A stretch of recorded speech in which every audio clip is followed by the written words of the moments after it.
Bom dia, estou aqui querendo conversar com vocês, nada mais do que conversas leves, desprovidas de qualquer vinculação com essa ou aquela denominação religiosa. Não é esse o objetivo. O objetivo é aprofundar os nossos conhecimentos. Então, ontem nós falamos, ou no vídeo que eu coloquei, o primeiro vídeo que eu coloquei acerca desse assunto, nós falamos sobre 2 livros. A Bíblia, de Karen Armstrong, e eu dei pinceladas rápidas em Quebrando o Encanto, do Dennett, né? Bom, como eu dei só umas pinceladas rápidas nesse livro, que é importantíssimo, hoje eu retornei com o assunto para nós termos uma ideia melhor do que se trata e também trabalharmos um pouco nas ideias dele. Claro que não dá para fazer o livro todo, até porque eu tenho outros assuntos com vocês. Mas ontem eu já falei a vocês quantas vezes eu reli esse livro, não é? Hoje eu trouxe assim algumas coisinhas marcadas. Por exemplo, ele diz aqui que muitos cristãos, judeus e maometanos ou muçulmanos contemporâneos insistem em que Deus ou Alá é onisciente.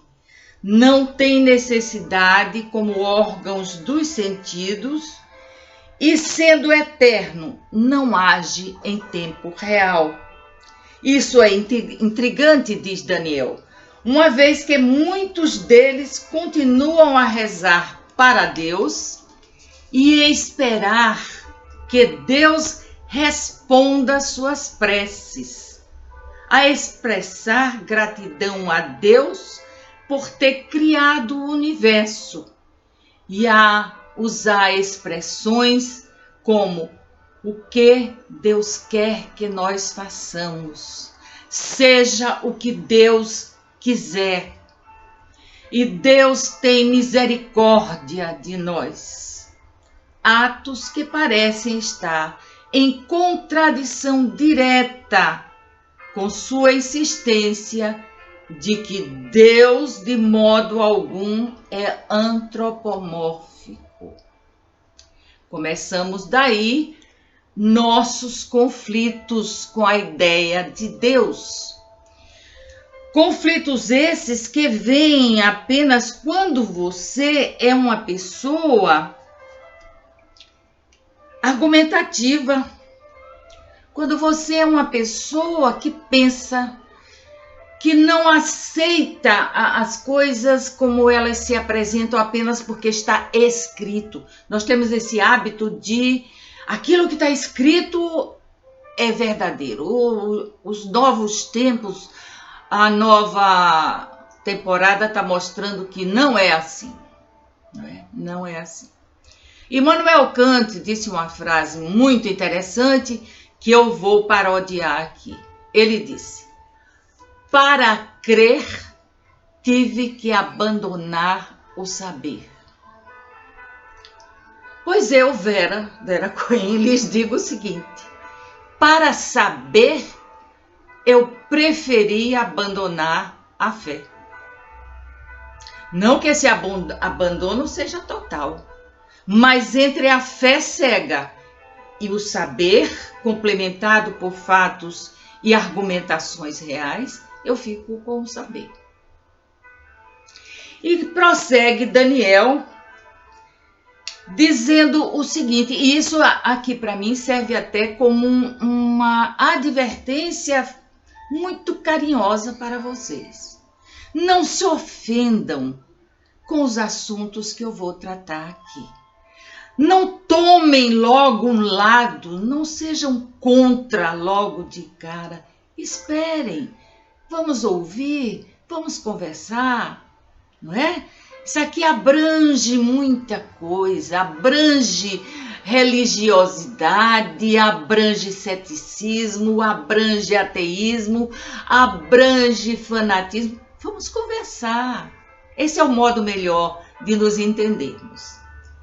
Ele diz aqui uma coisa, uma advertência sobre isso, dizendo o seguinte: algumas pessoas acham que é profundamente imoral e herético até pensar em ler um livro desse tipo. Para elas, pensar se deveriam lê-lo seria tão vergonhoso como pensar se assistiriam a um filme pornográfico. O psicólogo Philip Tetlock, de 1999 até 2004, quando ele se foi, identifica os valores como sagrados quando são tão importantes para aqueles que os mantêm que o próprio ato de pensar sobre eles é ofensivo. Eu vou narrar um fato que aconteceu comigo durante um estudo, de uma maneira que não importa onde, um estudo que tinham cerca de umas 8 pessoas, estávamos estudando, e de repente eu levei o paradoxo de Epicuro. Não sei se vocês conhecem, se não conhecem, eu trarei depois. Vou fazer uma anotaçãozinha para não esquecer. E esse paradoxo de Epicuro é forte, porque ele diz, se Deus é isso, por que ele não faz aquilo? Enfim. E quando eu fui lendo o paradoxo, uma pessoa da mesa começou a tremer e a chorar. Eu disse, mas o que aconteceu? Por que você está assim? Ah, porque eu não suporto nada que digam contra Deus. Só a favor? Então foi um choque para mim muito grande. Uma pessoa dulcíssima, maravilhosa, dessas pessoas únicas, mas que me saiu com essa. E eu tomei um tremendo choque porque eu achei que as pessoas ali iam adorar aquilo e começar a argumentar comigo, mas como é isso, como é aquilo? Não!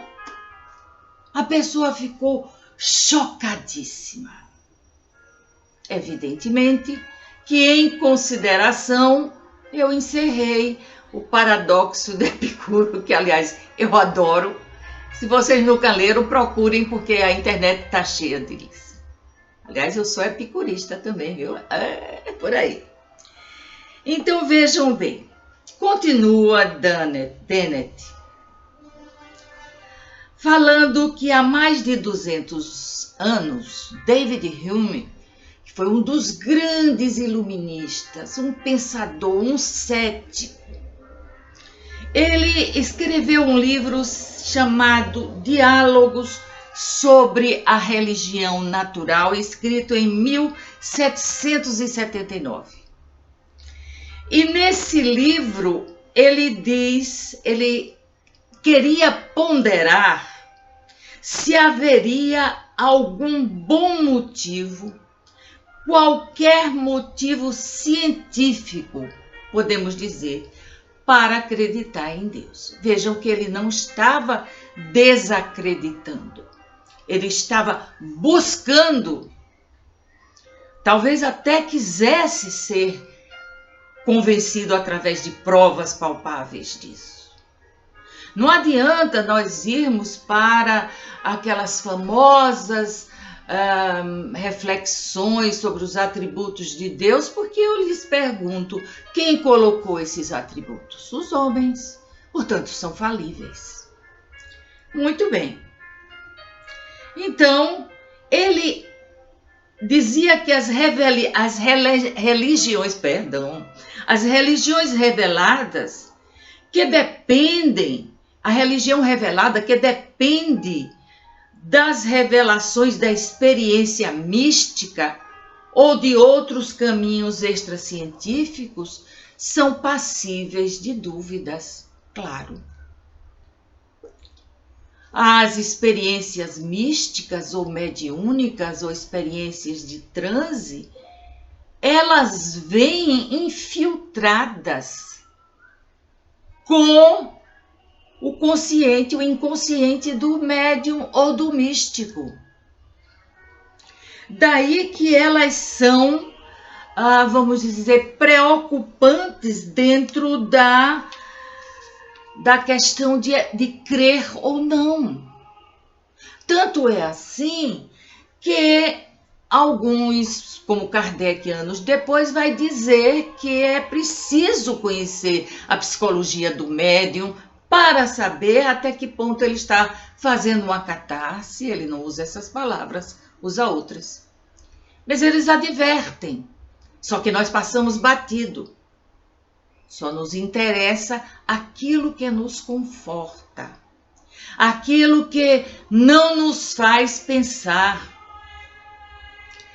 Então vamos ver outro ponto de vista. Eu achei esse muito interessante, porque ele veio de um biólogo alemão e ele diz o seguinte, na pergunta, Daniel lança a pergunta: a ciência pode estudar a religião?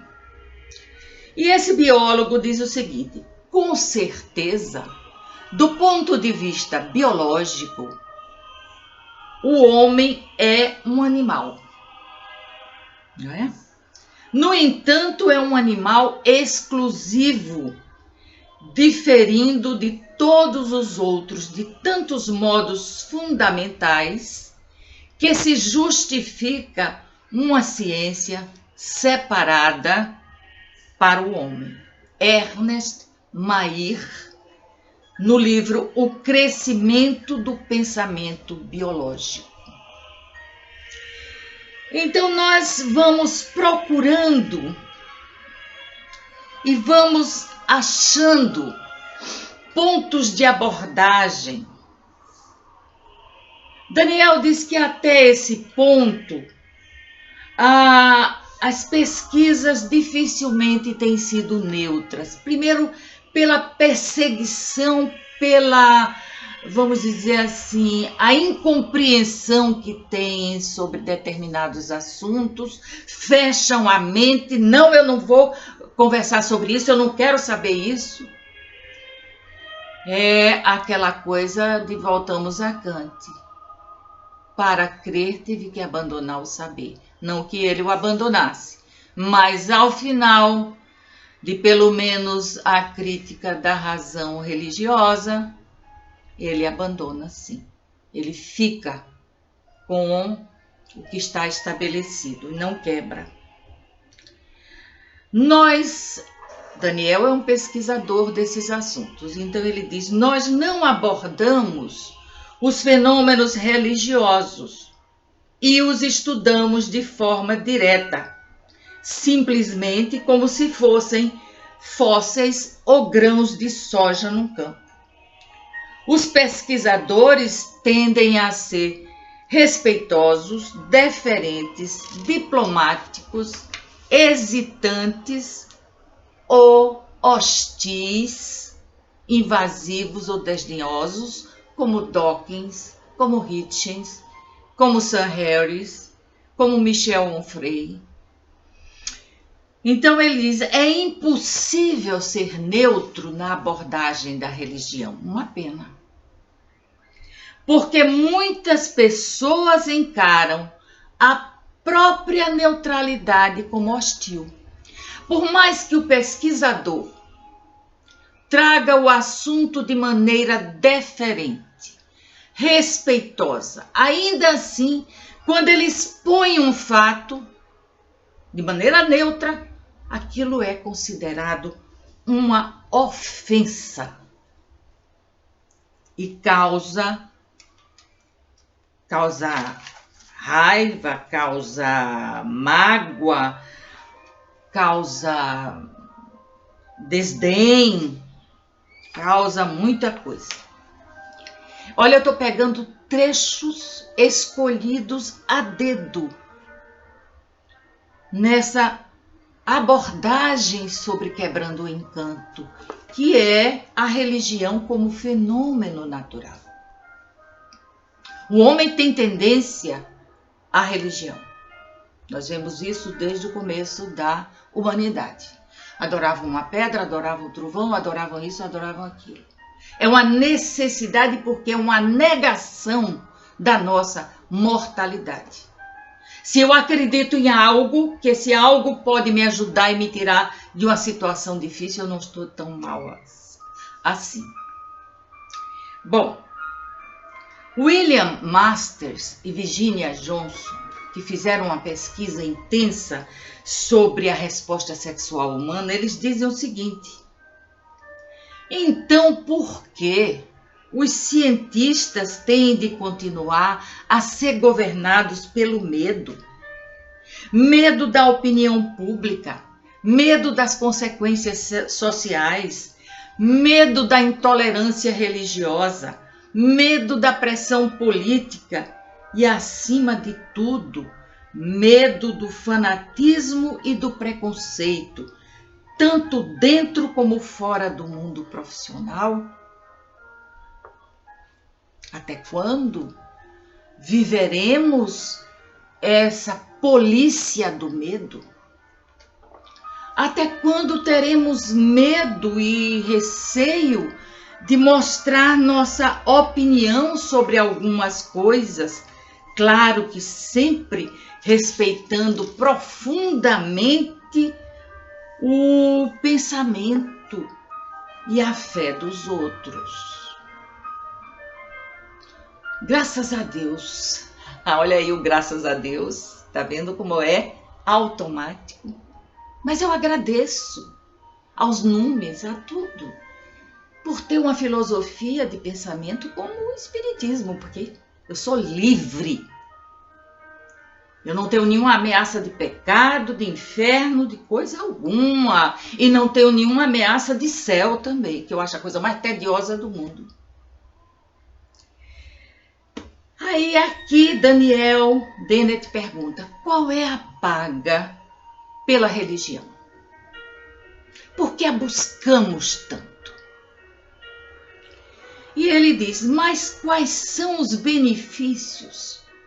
Por que as pessoas querem a religião? Elas a desejam porque a religião é a única fonte plausível de determinadas recompensas para as quais há uma demanda geral e inesgotável. Isso foi escrito em Atos de Fé por Rodney Stark e Roger Fink. E eu coloquei em cima: as pessoas buscam a religião, coloquei com a minha letra aqui, por consolo, medo, comodismo, preguiça de questionar. Comodismo, então, é o tal: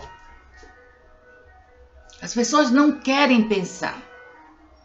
E quando você chama para pensar, a maioria foge. Alguns fazem uma incrível cara de tédio, né? Fazem assim: mas esses assuntos, eu não gosto muito desses assuntos. Por que não gosta? Mas quando você está aflito, você vai lá e se ajoelha em frente a uma imagem ou pega o livro revelado e você vai buscar ajuda ali, supostamente. E creio que lhe ajuda mesmo, se sua fé é uma fé forte, não é? Vejam bem, esse aqui eu marquei, mas não vou ler para vocês, não. Agora eu faço como outro, é meio chatinho. Então, tá aqui também os benefícios das religiões, como o Dennett coloca: confortar-nos nos nossos sofrimentos e acalmar nosso medo da morte. Porque nós sabemos que estamos morrendo desde o dia que nascemos. Essa certeza nos percorre a vida inteira. Nos momentos mais alegres você pensa: mas um dia isso aqui vai acabar.